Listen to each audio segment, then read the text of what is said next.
ফেরাউন এত বড় জালিম হওয়ার পরও কেন আসিয়া তার সঙ্গে ছিলেন? একজন নারী যার স্বামী ছিল পৃথিবীর সবচেয়ে বড় জালিম, তবুও আল্লাহ তাকে কিয়ামত পর্যন্ত মুমিনদের জন্য আদর্শ বানিয়েছেন। কেন? কি এমন ছিল তার ইমানে?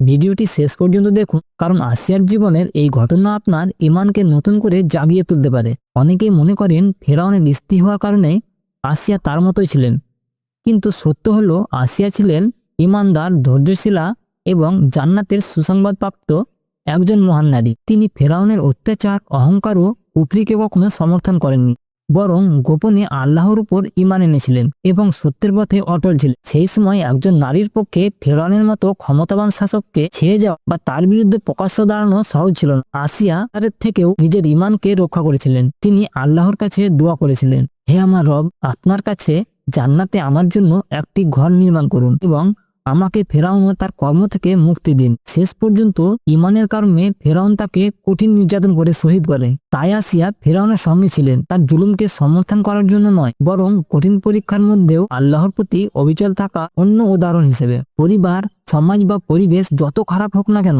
একজন মানুষ চাইলে আল্লাহর পথে অটল থাকতে পারে। ফেরাউনের প্রসাদও আসিয়ার ইমানকে দুর্বল করতে পারেনি। আল্লাহ আমাদের আসিয়ার মতো দৃঢ় ইমান, ধৈর্য এবং সত্যের অটল থাকার তৌফিক দান করুন। আমিন।